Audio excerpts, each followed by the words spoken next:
policymakers, private sector participants, members of the civil society. Firstly, welcome. My name is James Shipton. I'm going to be moderating today's conversation with my friends and panelists. We're having an early start over lunch because there's lots to talk about. We wanted to have as much participation from you in the audience as we can get out of our panel today, hence why we're having a bento box style lunch, because we want this very much to be a working lunch forum, getting your inputs and your perspectives, and again, maximising the time that we have with our guests on the panel. I wanted to start today's conversation with two propositions. The first proposition is reflected in a slide that I'll show on the screen, which speaks to a comparison amongst different regions and compares the population contribution, the GDP contribution, equity capital market size in the orange bar of fixed income, and then the yellow bar shows the size of the derivatives market. And on your far right is Asia ex-Japan, showing a massive population, reasonably significant GDP contribution in the light blue, reasonable significant contribution in equity capital markets. But when it comes to the other two charts, the other two bars, the lighter shades, it shows both fixed income and derivatives are not representing a commensurate proportion of the capital market.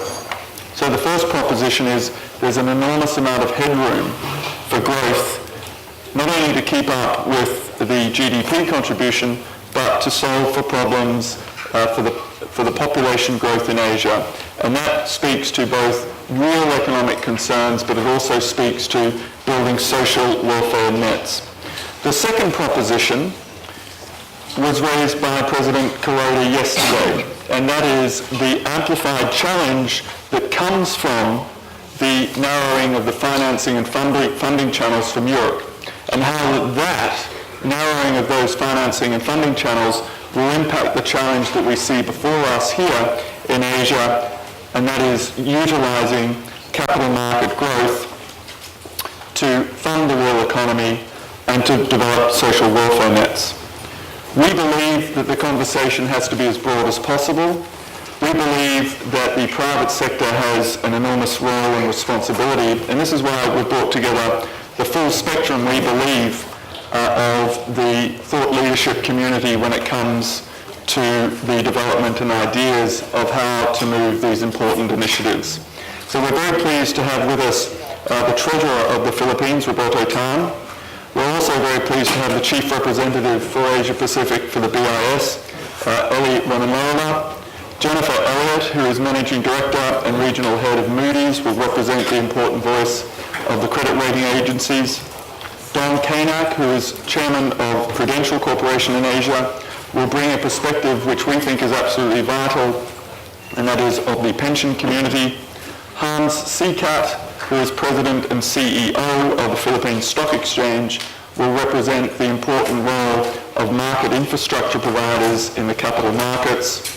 Brooks Entwistle, who is Chairman of Goldman Sachs in Southeast Asia and one of our leaders in Goldman Sachs in the corporate finance industry, will represent the voice of investment banking, but also, importantly, that of corporate Asia who wants to fund its expansion. And we also have Oliver Balavo, who is head of Goldman Sachs Asset Management in Asia Pacific, who is going to represent the important voice of the mutual fund and asset management sectors. So with that, I'm going to have a fireside chat. I'm going to pose some questions of the panel. Very much welcome your participation by questions or comments. But I'm going to pose the first question to Eli. And that is, from your perspective at the Bank of International Settlements, what are the economic drivers, what are the economic rationale for the development of the capital markets? And if you could comment also about the challenges that Europe and the funding channels narrowing are throwing up in Asia. Thanks, James. I think In terms of what's slowing down growth in this region, number one would be risk appetites arising from Europe. That's the number one source of headwinds. The CDS spreads in this region are higher today than they were, say, January this year, and that's because of the problems in Europe. There is some effect, there's some spillover effect in this region. One of those channels is, of course, working through trade finance. Trade finance kind of collapsed late last year, but it's rebounded since then. Another channel, of course, is project finance. Project finance in this region is something that relies very heavily on banks, which is unique to this region. In North America and Europe, project finance relies heavily on the bond markets. So that's an indication of how underdeveloped the corporate bond markets are in this region. Jennifer, can I ask you to also get your inputs on this particular challenge, the challenge of the narrowing of the financing channels, the need for Asian growth, and in many respects it's a gap analysis, and what can the capital markets do to try and fill those and plug those gaps? Certainly, James. I think one factor that is of particular interest is the development of an efficient and active credit market, which can certainly help support long-term growth and can also, to the extent that it is operating efficiently and transparently, also help provide something of a cushion against external shocks.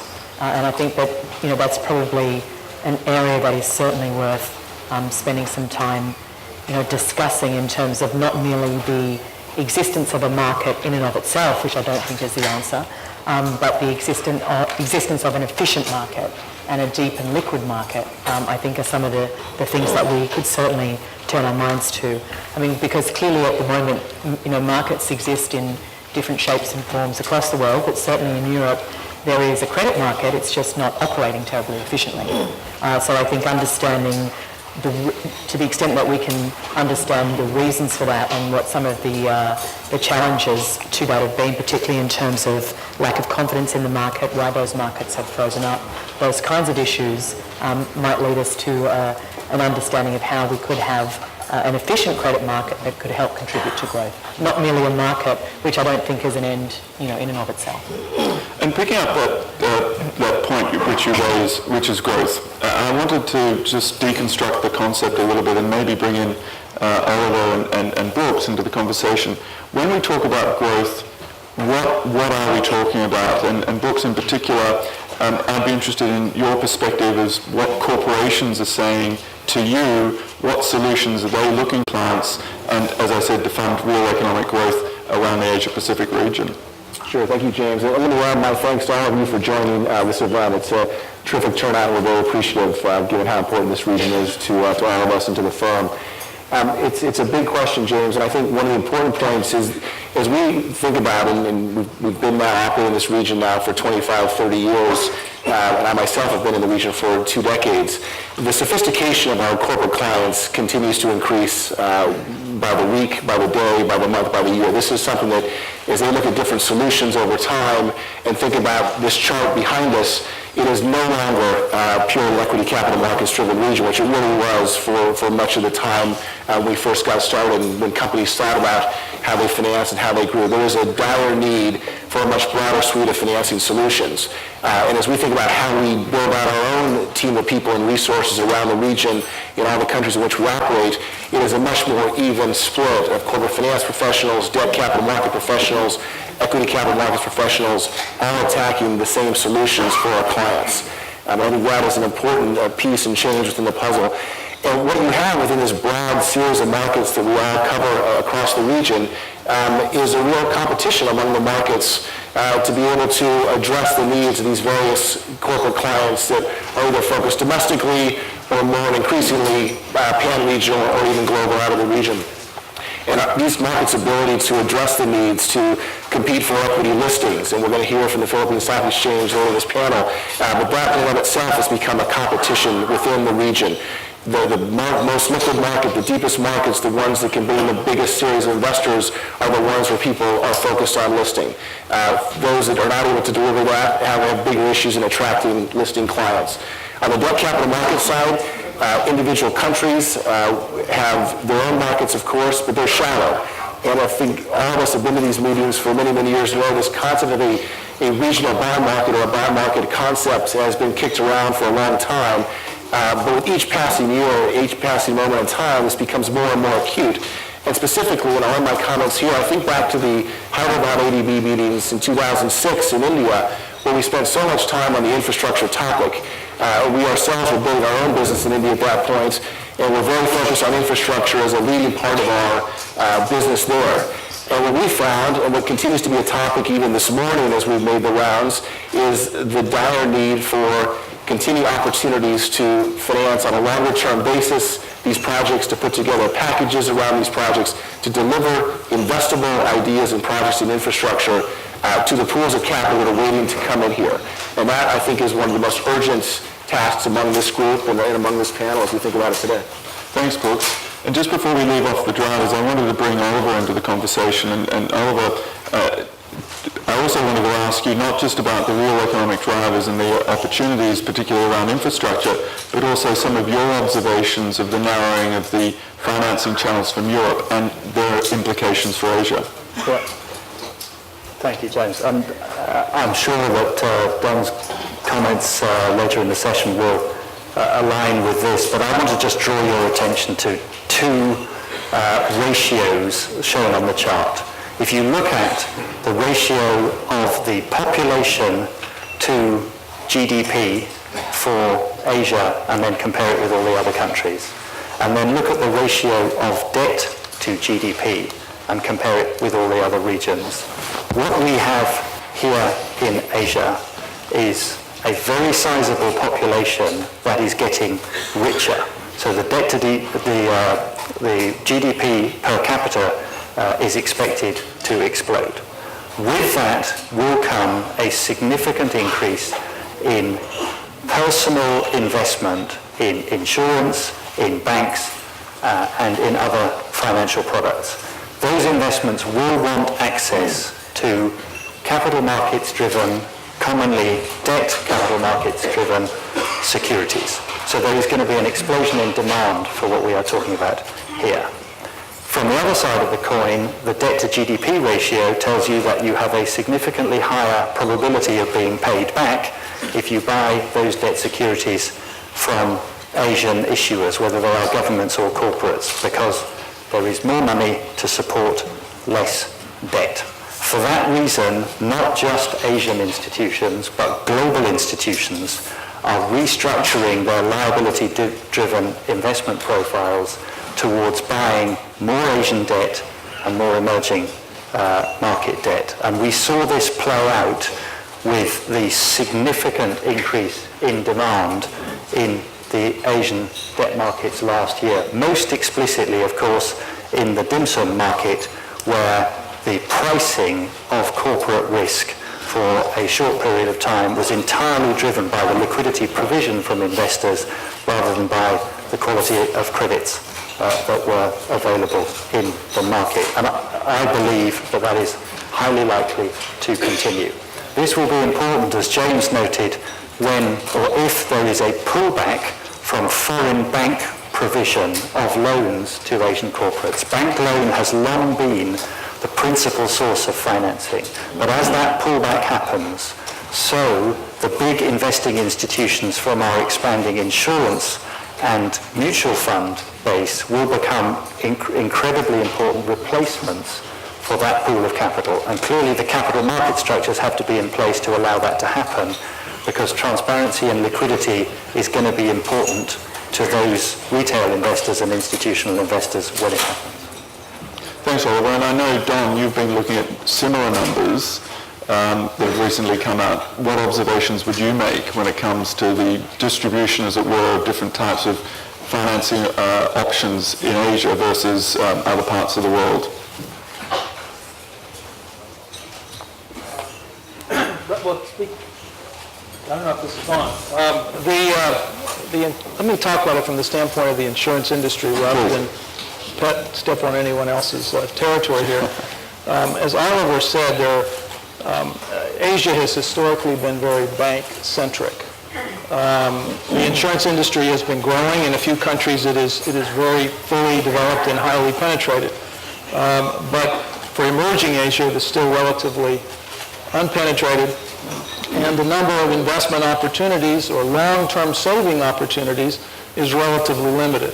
And so as asset accumulation becomes possible for a larger mass population, then those folks deserve to have better alternatives and need to have alternatives that can provide for long-term savings for education, for retirement, for life risks, death, and long-term health care.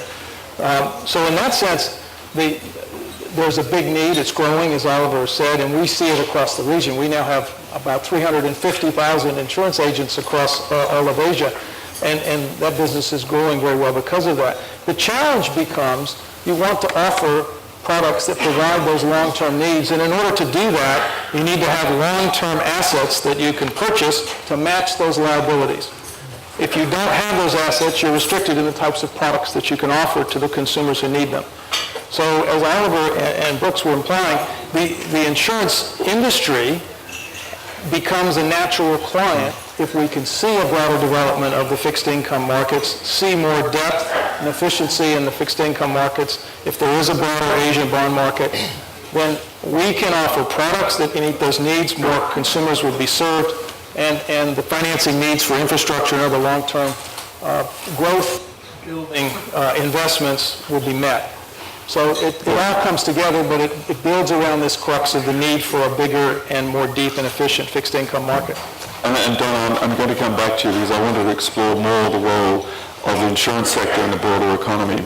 But before we leave off this theme of what are the drivers, what are the catalysts, what are the things we should be thinking about, Treasurer Tan, you've been now surrounded by the private sector. What are the drivers for you and the development of policy, and how do you see the role of the capital markets to support economic growth, not just here in the Philippines, but economic growth in the ASEAN region and broader Asia? In other words, what do you want, what does the government want of the capital markets and of everybody in this room? Well, definitely, I think the capital market is now playing a very dominant role in funding our development requirements, both from the government side, but also from the private side. We have been quite successful in deepening our bond market domestically, and this is in response to the need for liquid market, but at the same time the need for longer term financing. And through various efforts, we were able to develop a fairly good yield curve across the spectrum of our maturities up to 25 years. 2 years ago, we were able to establish the around $4 billion equivalent peso bond for 25-year tenor. And last year, we also issued an equivalent of around $6 billion 25-year bond for domestic government security. This has drastically changed the game in the Philippines. I think we have a fairly liquid and yield curve with benchmark bonds extending up to the 25-year tenor. This is in response also to our preparation for the objective of intra-regional trading of domestic bonds among the different ASEAN and plus 3 countries. We are supportive of the initiatives that the Asian bond market participants from the securities regulatory authorities side, from private sector, from infrastructure providers. And I think just recently the ASEAN Bond Market Forum established a working group of ASEAN self-regulatory organizations to find ways on how intra-regional trade of domestic bonds, which would be domestic in nature but can be traded intra-regionally, can be facilitated without waiting for the very arduous exercise of standardizing or harmonizing the different regulatory environment in the different jurisdictions. So we are very much supportive of it, and I think the Philippines has been quite active in developing its domestic bond and other capital markets in response for this change in the future. Yes, I think that's right. I think the Philippines is a great case study of some of the drivers and the constituent parts that are necessary when it comes to drive these initiatives forward. But what I wanted to do now is just move the discussion to an assessment of where we are right now. What do the Asian capital markets look like right now, and assess them? And Jennifer, you were talking in your first remarks about liquidity and efficiency. How would you rate right now the robustness, the liquidity and the efficiency of the capital markets? Because we have to understand where we are so that we can address some of the challenges and some of the problems to go forward. Well, actually, before coming to the panel this morning, well, not so much this morning, there was an ASEAN bond market report that was put out last week, which I have to own up I have not yet finished, since it seems to be rather long. So I have read the summary section.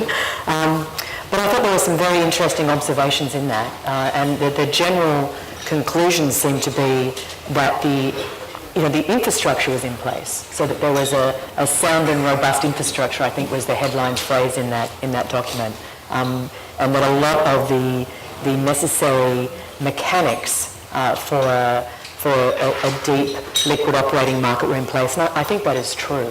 I think what now needs to be layered on top of that are the realities of getting the market to work and getting the flows to occur. There was also a comment in that report where it went on to talk about some of the objectives going forward, and at the top of that list was a desire to improve the information asymmetry that still exists in the marketplace.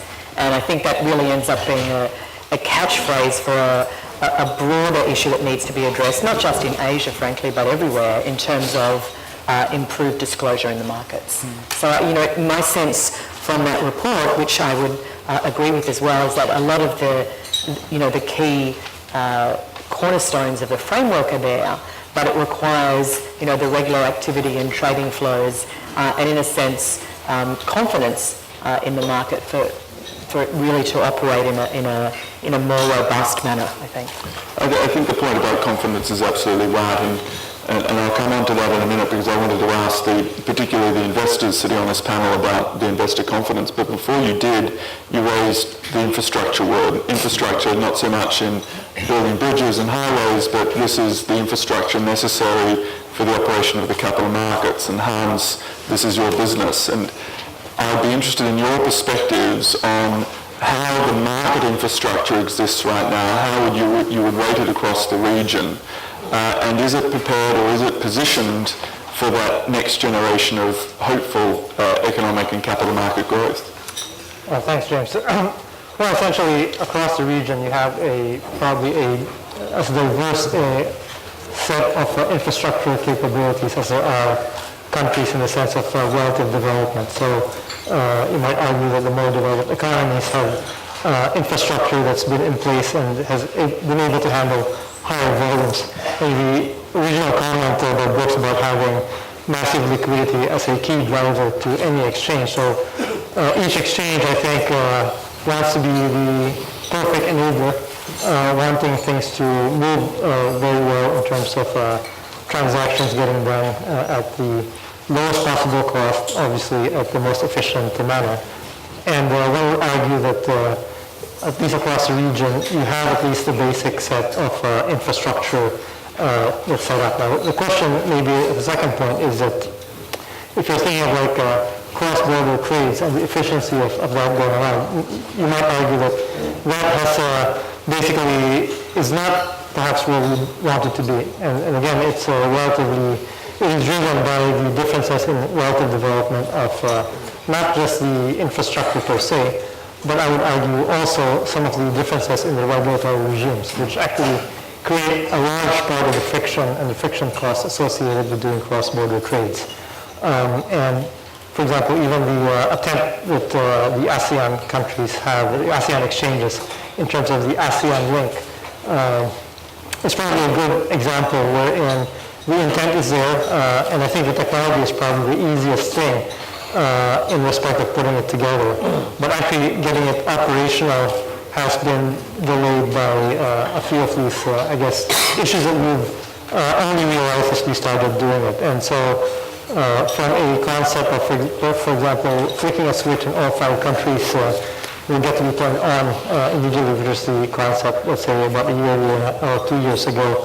The concept now is that in order to run through these issues which are probably underappreciated, not just by practitioners, but maybe even perhaps by policymakers, is that we'll have to do it on a country-by-country turn-on basis. You raise some very good points, because I think there is an underappreciation of the switch and flicking it and how expensive and complicated that is.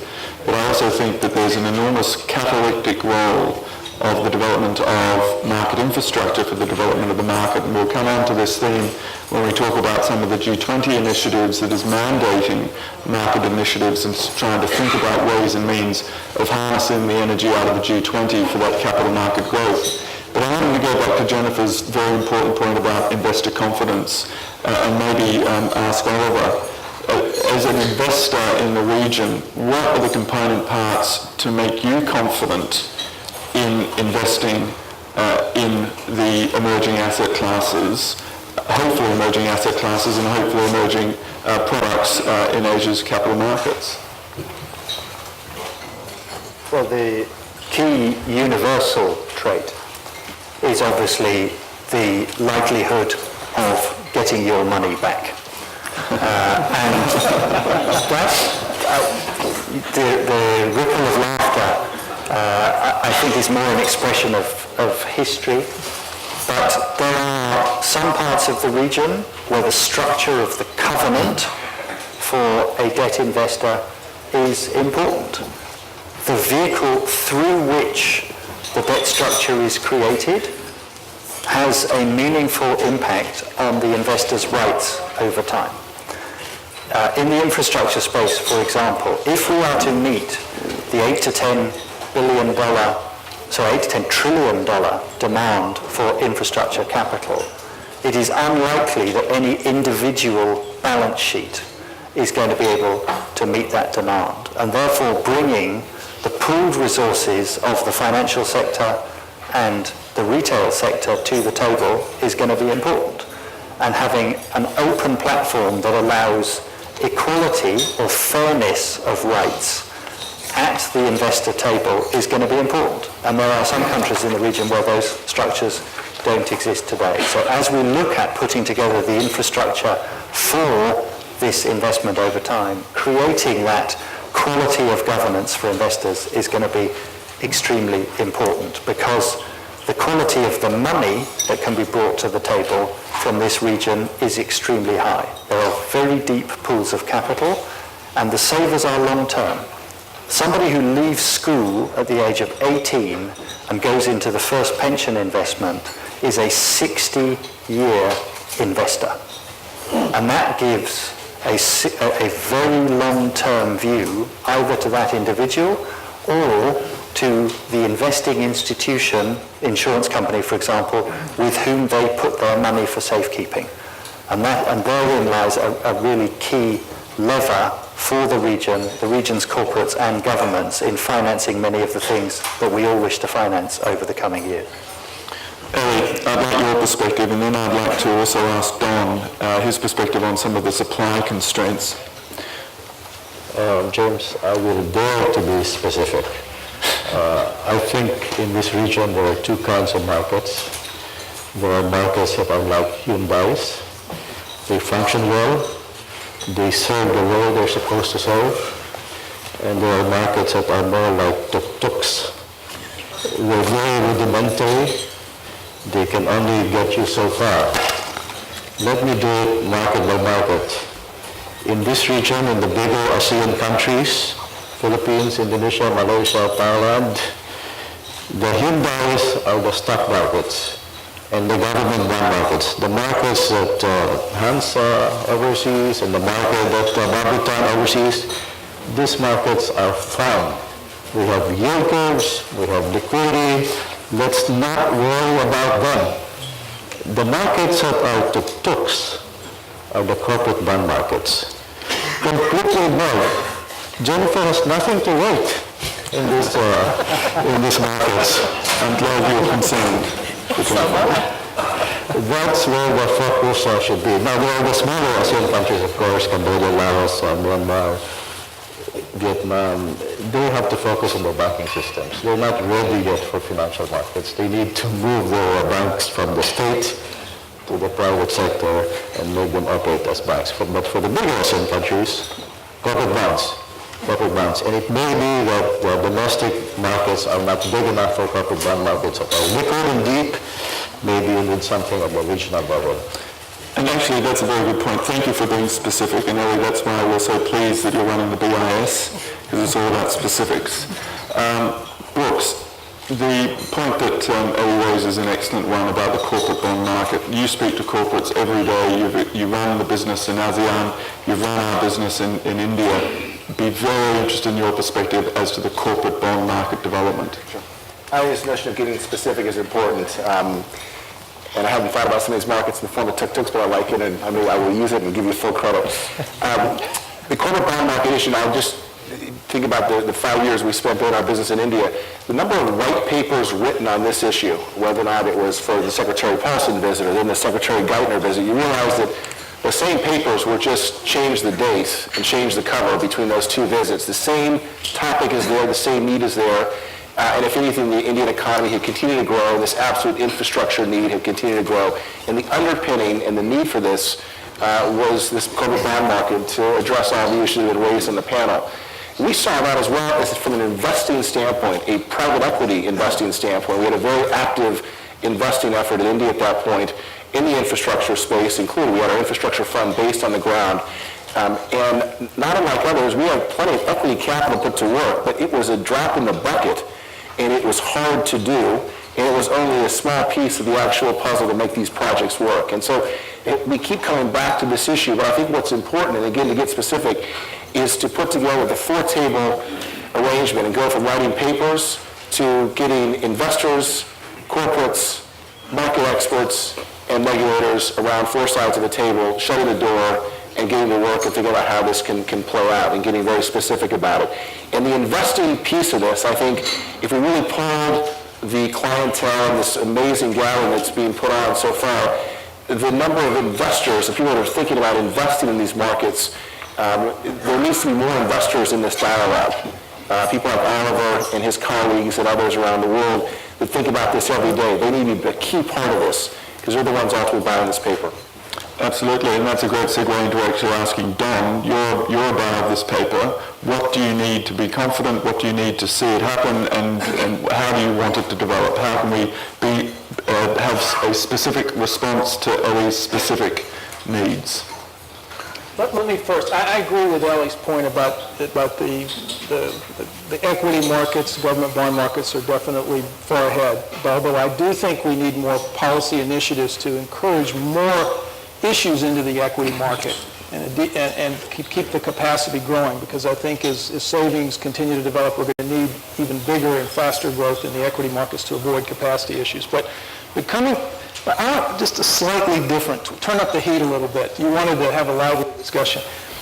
Let's go from tuk-tuks to, if you have to make a life change. This is a challenge of, I would say, urgency and lack of urgency. The fact that there have been so many papers. I don't know how many panels I've been on. I've been in Asia for 25 years talking about the need for a bigger corporate fixed income market. Why hasn't it happened? It isn't that there aren't enough smart people. It isn't that there aren't enough lawyers. Well, there probably aren't enough lawyers, but there are probably enough to figure this out.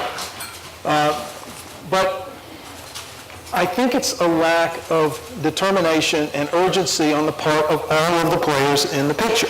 So that's a matter of government policy makers. That's a matter of private investors. That's a matter of market makers.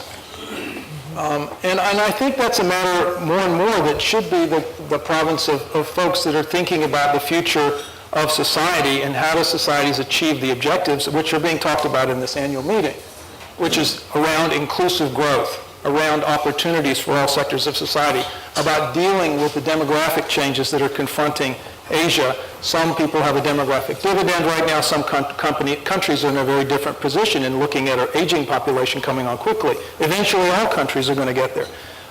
Everyone has to accept that this is an important issue and needs to focus with a little bit of more urgency on it. And for example, carrots and sticks here, okay? If I look in the mirror and I'm 300 pounds overweight, I've got to have some pain or some gain that I'm thinking about before I'm going to change my eating habits. So it's a matter, I think, of really wanting to change.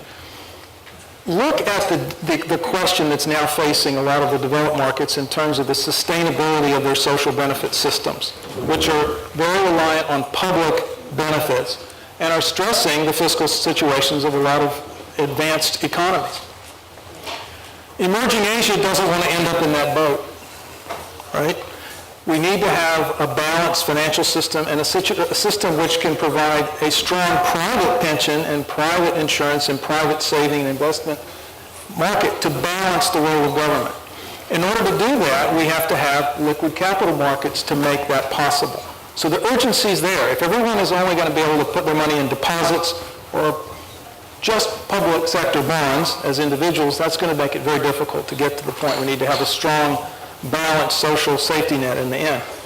The other thing I would say, and I'll then back away because I'm not a banker, but I've recently been given some data and information that talk about if we don't have a balanced financial system, if we're very, very bank-centric. We look at Europe today. The scale of the European banks relative to GDP is much greater than, say, in the U.S., okay? So it's more challenging when we're going through an issue in Europe today to try to get the banks to deleverage. If you do that, it has a much bigger implication on growth. Secondly, if you depend on the banks as the financial buyers of most of the government debt, and you want the banks to delever, you're now having a challenge on funding sovereign issues.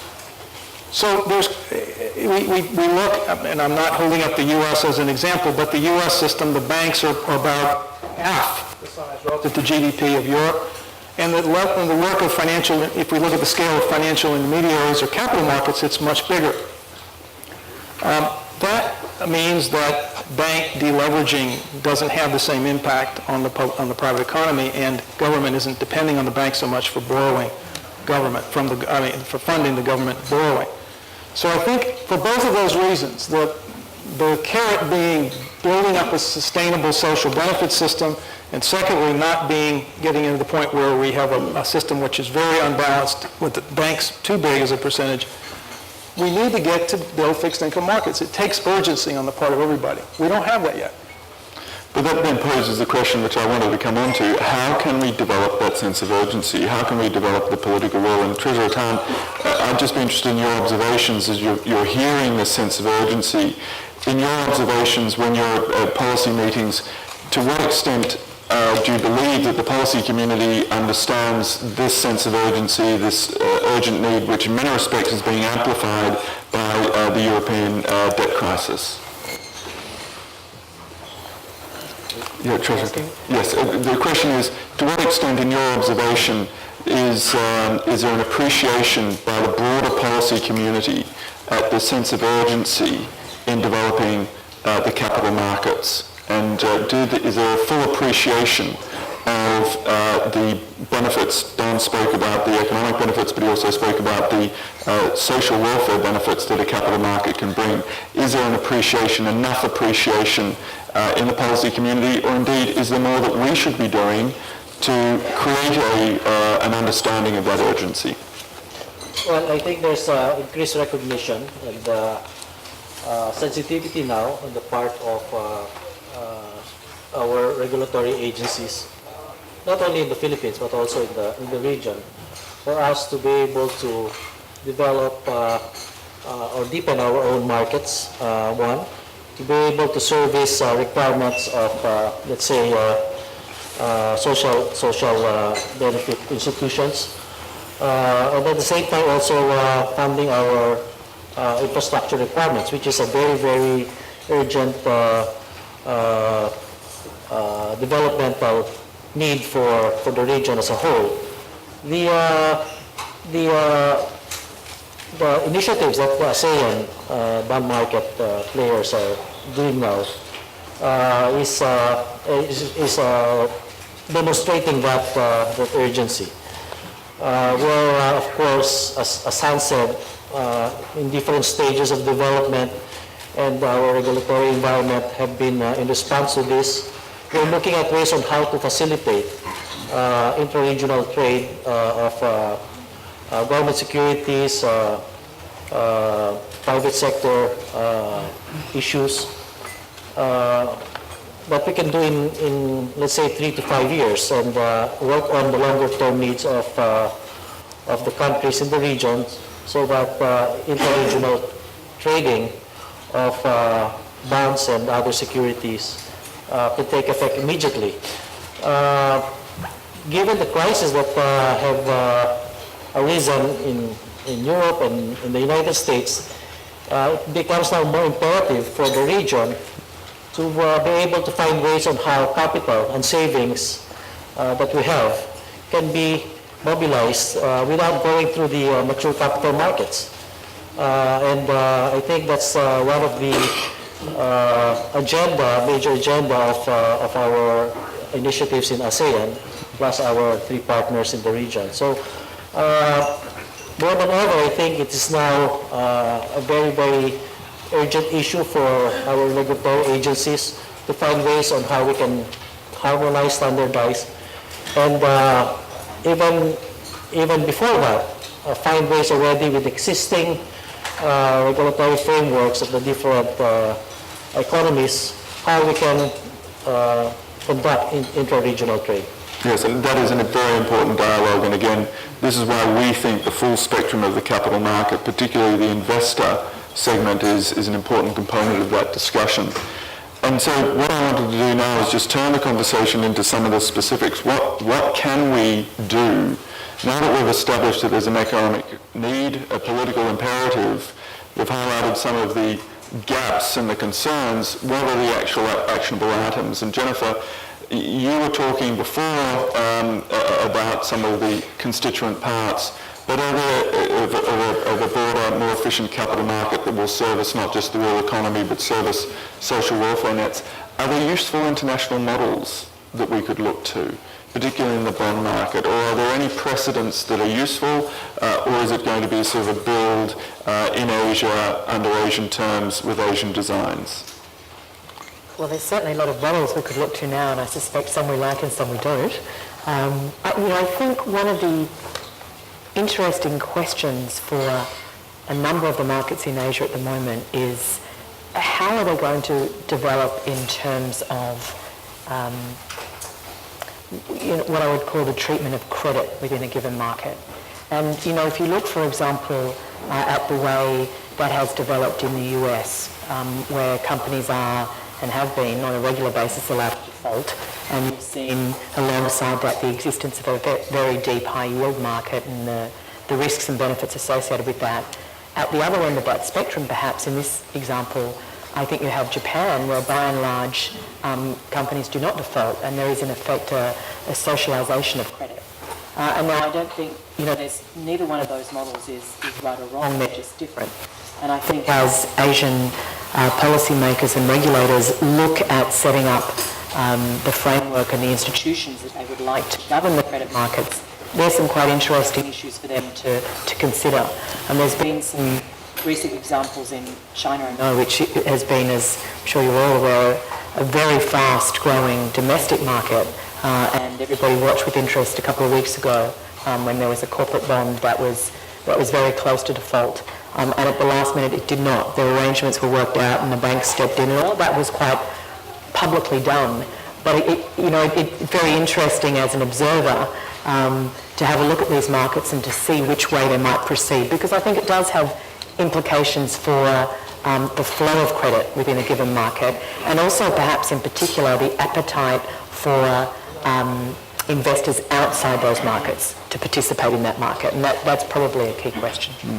Well, thank you. And I also now wanted to ask representatives of the mutual fund and pension fund industry, and Oliver, I'll ask you as a proxy of that industry, and then also Don as the representative of the insurance sector.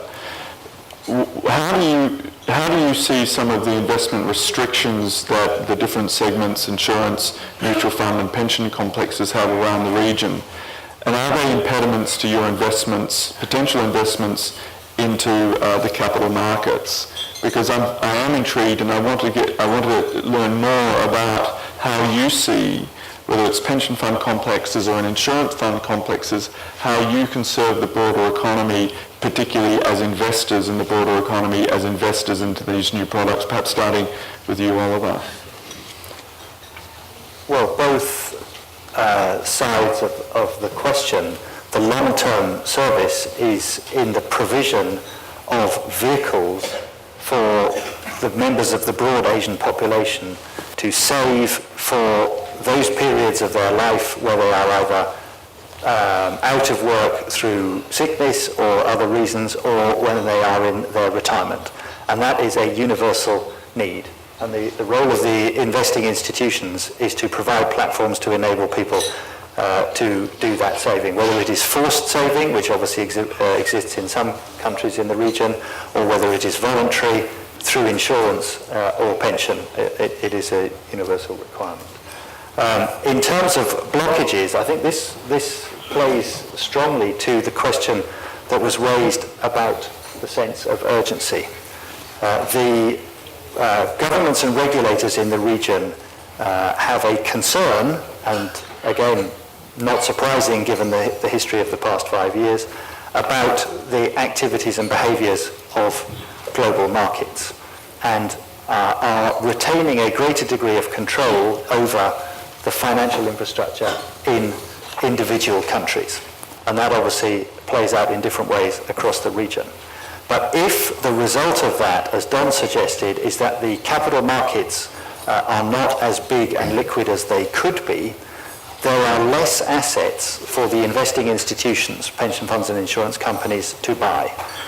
The wall of money that we are all seeing coming to these markets is regulated to buy these domestic assets. The insurance companies explicitly have to buy domestic assets to meet their domestic requirements. That forces more money to chase a smaller pool of assets, which prices those assets up. Anybody who is buying those assets at higher prices is locking in a lower long-term rate of return, which is at a direct long-term cost to the individual and therefore in aggregate to the country. So one of the senses of urgency is that the control that we are exerting today over the markets and the constraining of the growth of those capital markets could potentially price assets to a point where the long-term return to the people who need those long-term returns is lower. And by freeing the markets, you would allow more liquidity and more supply of product to come in, and therefore the markets would be able to price the long-term investments in a way that is conducive to short-term growth for the corporations and long-term investment returns to the individuals, who are all of our populations. And Don, what else do you need in addition to the points that Oliver has raised? To be honest, I don't feel like we are constrained so much on what we can do. I mean, there are a few markets in the region where insurers are not permitted to own 100% of their operations. But if you talk about the constraints on the operating the business side, in most markets today, there's been a great progress in terms of allowing the introduction of new products, and we can move quite rapidly in most markets to innovate. So I don't see the challenge, and the restrictions on investment are quite logical, because if you're issuing promises to people in a local currency, you want to be investing mainly in that local currency so that you don't have a currency mismatch. You want to match assets and liabilities. I think the challenge here, just to take a part of what Oliver was saying, is the missed opportunity. That if there were more liquid fixed income markets, if corporations were turning more to the fixed income markets to borrow rather than just using short and medium term bank financing, not only would that lead to more stability for the corporations themselves, because they'd be locking in a part of their capital financing for longer term, but it would allow institutions in the insurance industry and the pension management industry to be able to offer products which had better returns, okay? Which you would not be able to do unless those investment vehicles are there for you to invest in and appropriately match assets and liabilities. So it's a matter of missed opportunities, I think, not investment restrictions. Interesting. Hans, I wanted to go back to the issue of infrastructure and the necessary next steps. One of the way I see it in very simple terms is that we're out there building railway tracks for capital markets. And what I worry about, though, is that each different nation in Asia Pacific is building railway tracks to different gauges, which means that future interconnectivity, or at least through trains between one market to the other market, is restricted. And all it takes is 1 centimetre of difference in that railway gauge. Is that a fair assessment? Is there a risk in the market infrastructure build-outs of getting it wrong and leading to greater fragmentation? Or how do you see it playing itself out? Well, essentially right now, at least the discussion amongst various what's called ASEAN exchanges is probably a good start in terms of trying to say that we're building, let's say, the correct gauge type of tracks in between. But clearly there are legacy issues in each country, Philippines included. And I think the challenge is to try and use global best practices to try and move infrastructure towards and infrastructure and the infrastructure models to more or less common types of let's call it models. And when we look at a depository model for and a clearinghouse for settlement, these are essentially basic models which various exchanges need to subscribe to and probably do it faster rather than later, so sooner rather than later. And I think we hear that. And actually the comment I was going to add on to what was being discussed earlier by Don Oliver is that I think that especially for Asia or Asia Pacific, we've been through the original banking crisis about 10 years ago here. And I think that the regulatory response, policymakers, have been a little bit too cautious, and even with the 4 or 5 year old situation, perhaps overreacted by looking on the control side as opposed to trying to guide us with larger growth type policies rather than constricting policies. And I think that is going to define how Asia and Asia Pacific moves forward, not just in the infrastructure model, but clearly in the development of various products and the development of products that can be used on a cross-border manner.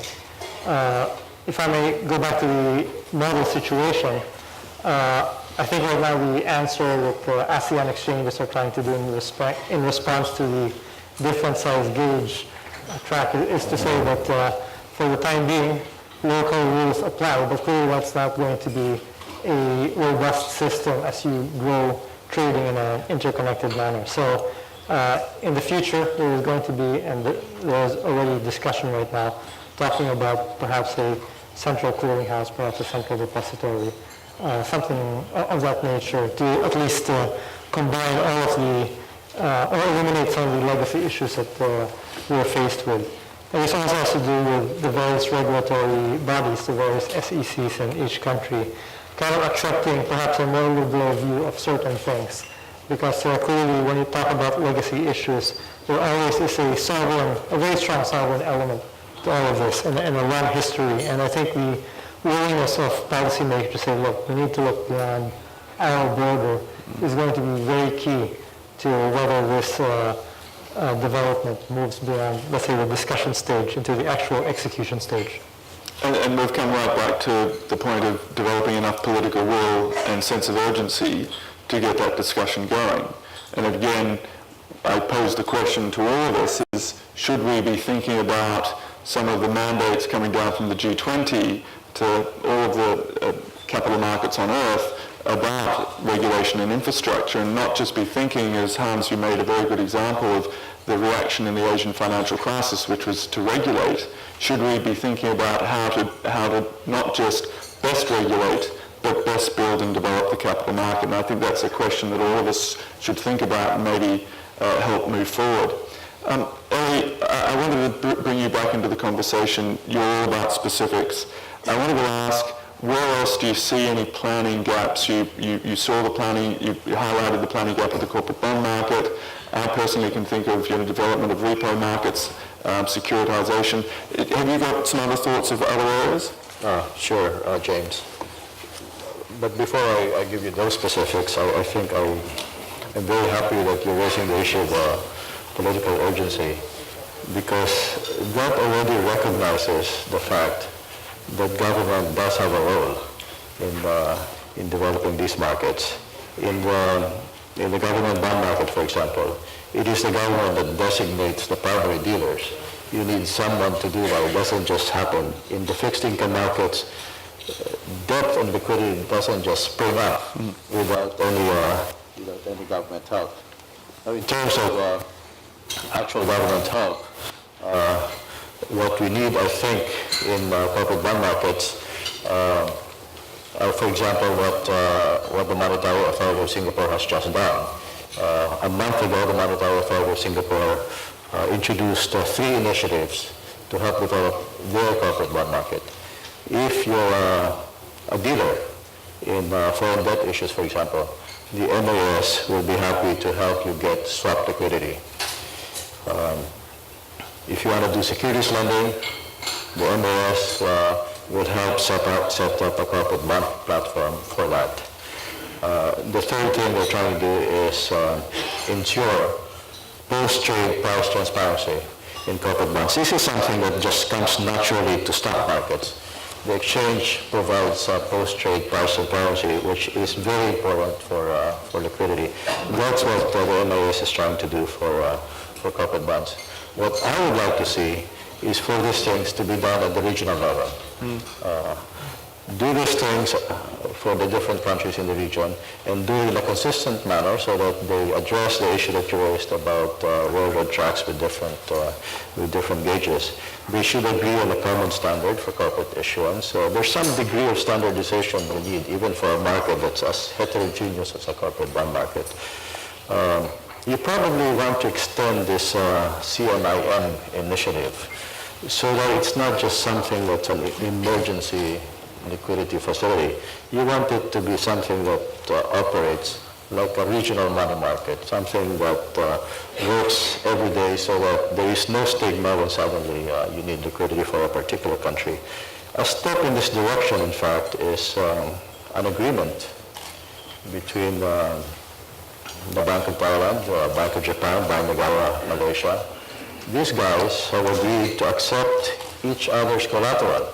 So there's the prospect of a cross-border collateral repo market that may develop among these 3 countries.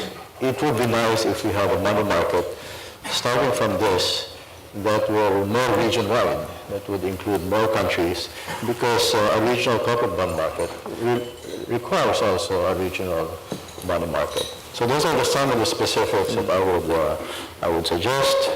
The government has a role in all this. To have regional solutions as opposed to sovereign solutions, perhaps that can be the theme of next year's conference. Unfortunately, we don't have time to go into that. But what I did want to pick up on some of the themes, Ellie, because you talked about regional solutions. You also spoke about, implied some of the work that you do, coordinating and convening with central banks around the region.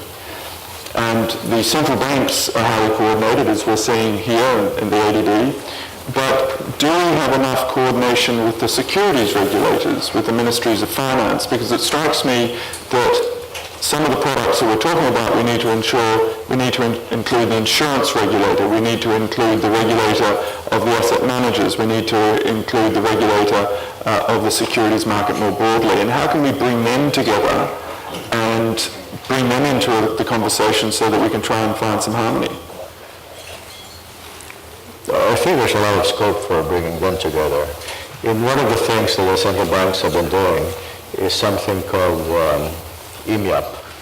This is a group of central banks in this region. It includes the bigger ASEAN countries, includes the plus 3 countries, and then it includes Hong Kong, Australia, and New Zealand. They've set up this fund called Asian Bond Fund 2, which is now about $4 billion. The important part of setting up this fund was not the money itself, but the process of setting it up. Because in the process of setting up this fund, they learned about all the impediments to regional investment. For example, one big impediment that we have not seen, we have not realized, that we are not aware of, was mutual recognition. If you set up a fund in, say, the Cayman Islands, you can sell it in Hong Kong, no problem. You set up a fund in Singapore, you can't sell it in Hong Kong. Good luck. So just the idea of mutual recognition among the different countries in this region is a big deal, and it makes a lot of difference. So this group of central banks, the EMAP central banks, have been working together in a very serious way, very impressively serious work being done by this group of central banks. So there is some coordination involved. The issue of mutual recognition, for example, involved the securities authorities. They have to be involved. Because I think you talk about mutual recognition and going back to the investor confidence point, because it's not just involving the securities regulators, because when you're building investor confidence, and Oliver raises the point about having confidence of getting your money back, that then starts to speak about the insolvency regimes, which then brings into the frame the role of departments of justice around the region. In other words, I think what we're trying to say here is just the interconnected nature of the challenge requires greater interconnected responses of not just policymakers but ourselves as market participants. We only have a couple more minutes to go, and I wanted to leave questions for the floor. But before we did that, I just wanted to quickly explore some of the implications of the global G20 and Financial Stability Board agenda on Asia. Because it strikes me that we have a twin challenge, as I mentioned before. The twin challenge is to not just to regulate markets, but how can we appropriately build and advance capital markets in Asia. In other words, and maybe Brooks, I'll ask you, do you think that there's scope for us harnessing the energy that's coming from these broader forums, the broader G20 Financial Stability Board, and try and harness that energy so the policymakers and ourselves are asking the question about what we can do to not just regulate, but we can also, what we can do to build. I think there's no question you want to harness the energy of these efforts. You want to harness the energy of meetings like this and move from concept to action. And I think that's what this is all about. It's what the discussion has been about today. And I think this notion of interconnectedness, and back to your railroad tracks imagery, I think it's important that while we think about and focus on the importance of the interconnectivity among the region, across markets, that we don't lose sight of the fact that each one of the markets and countries themselves has to keep their own tracks clear to keep this going. And I think we want to look at two very recent examples in this particular region where government and policy can throw a real, something across the tracks. The tax ruling in India 2 months ago.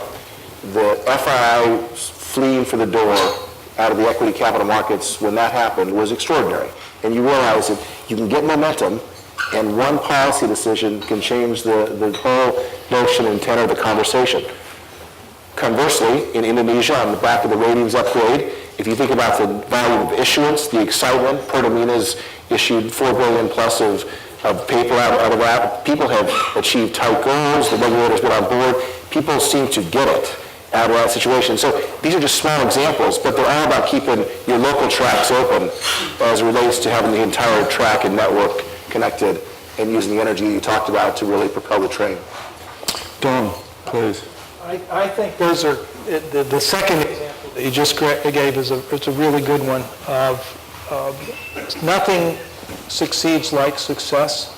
If you watch an end of a big soccer match, football game, one team is walking around and looking discouraged, and the other team is doing front flips and back flips. They both run about 10 kilometers during the last 2 hours. The difference is success. And I think, if nothing else, a competitive spirit that exists within the region and a healthy competition and a success here or success there, I think that is a good way to bring about a sense of urgency. One other thing I would add, just trying to add a little more encouragement in terms of this sense of urgency. We haven't talked about, we're all up here talking about the capital markets as a bunch of industry people. But if you step back a little bit, stock markets and others do, is not just move money around, they're also a huge source of job creation and employment.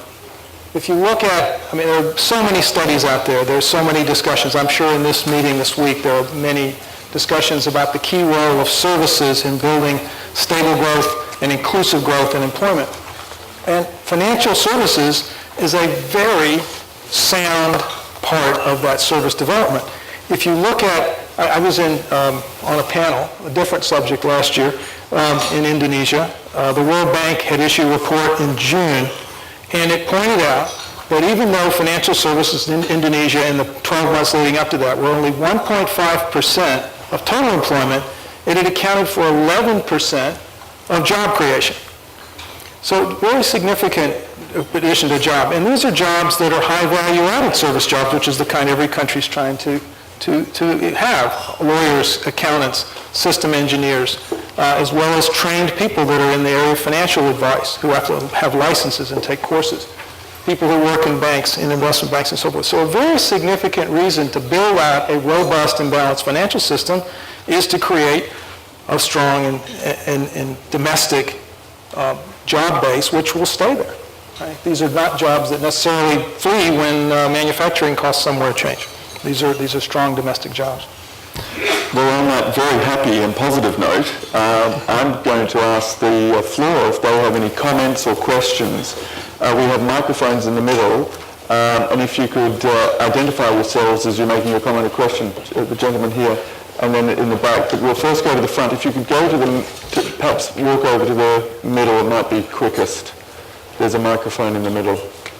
The gentleman at the front, and then the gentleman in the middle. Thank you.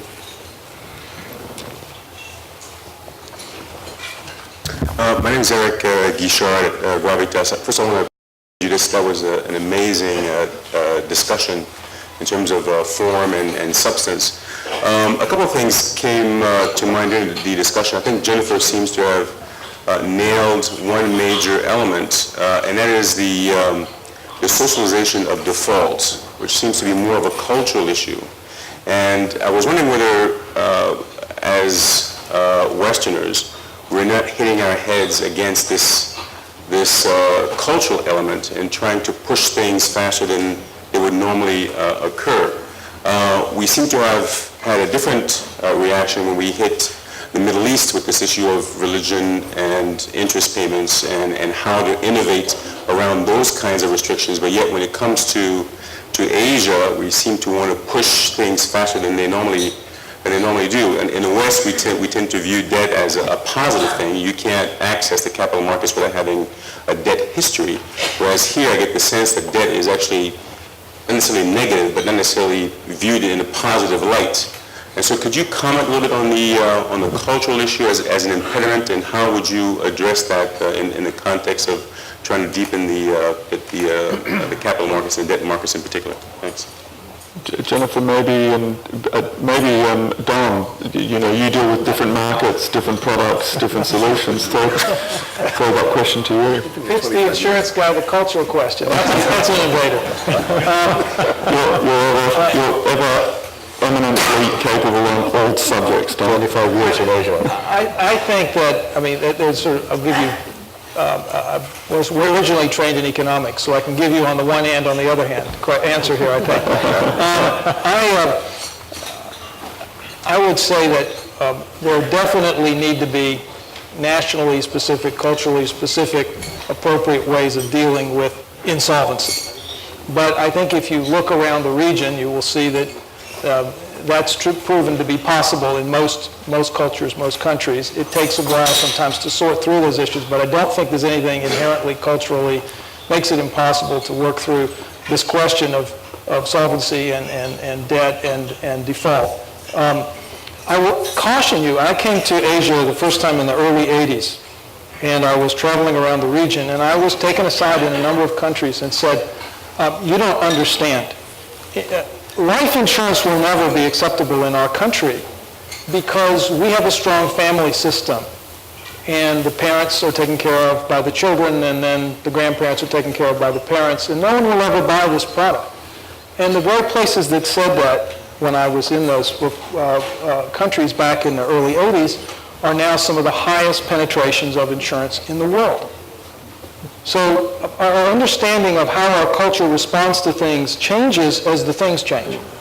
And when people started to, as the economy changed and the job structure changed and the family structure changed and the attractiveness of the alternatives, the products that are available changed, the culture adapted. If nothing else, cultures in most of the, and I've been through most of Asia, I would say pragmatism is a very strong principle.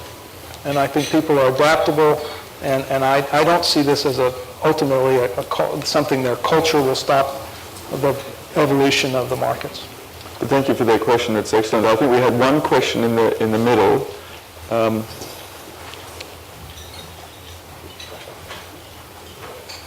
Thank you for making your way to the middle.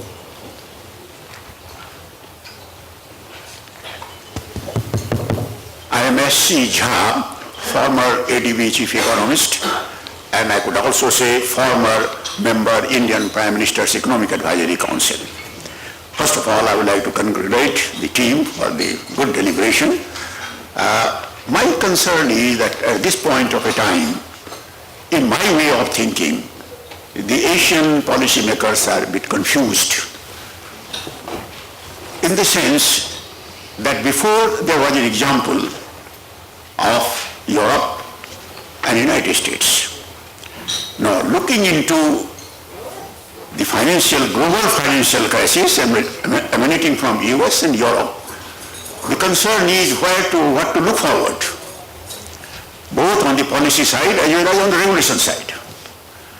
So the question that I will have for the panelists is that where the steps should come to break the further stagnation or slow growth coming in years to come.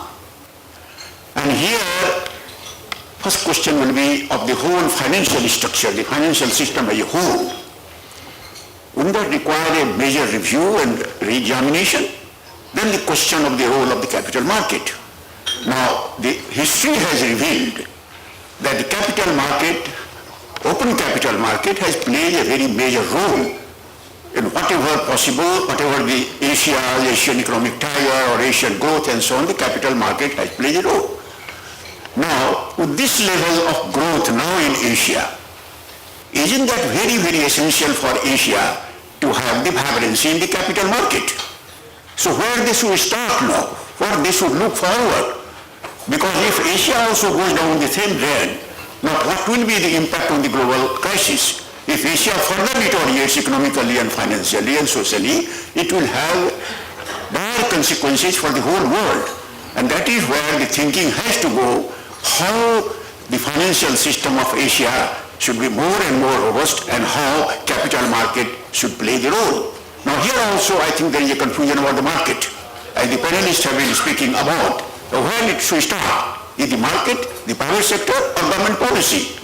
or it should be at the same time all three players should play its role. So this is the question I would like to raise for the panelists to respond, to see through that the Asian policymakers should have some point of views to think over before they take the policy decision. Thank you.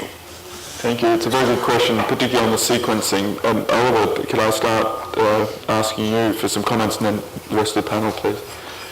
Certainly, and it's a very interesting question. I'd like to address an answer that focuses on one explicit challenge that faces all of the countries in Asia, and where I believe that real lessons can be learnt from the experiences of the US and Europe. And this is in the build-out of the pension savings structure. In both the US and in many markets in Europe, the long-term pension savings of the individuals in the population have been tied to the structures of corporate balance sheets. And corporations have a very different life cycle to the life cycle of the members of the pension fund. And there is an unnatural tie-up between the pace of development of the company and the pace of development of the individual or the workforce's savings profile. To separate the individual's savings plans for his or her retirement from the corporate balance sheet is a very important path for Asia. The risk, however, that creates is it passes the risk of security in retirement back to the individual.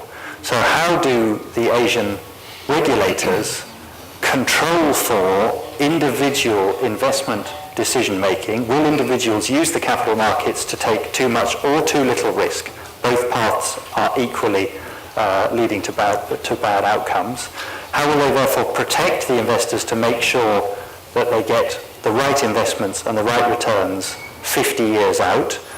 And separately, how will they force them to invest enough in those savings programs such that they are secure in their retirement? Because most 18-year-olds don't think about a pension investment when they start. And we actually have an example here in the Pacific region, because Australia has confronted many of these questions using the capital markets, using enforced saving, and yet having individual responsibility through the MySuper process for investment decision making and the structure of risk that individuals wish to take. And that may provide a very interesting platform that gives us a completely different path from where the US and Europe went, but leverages all of the opportunities of the region, individual choice, and necessary compulsion. Thank you, Oliver.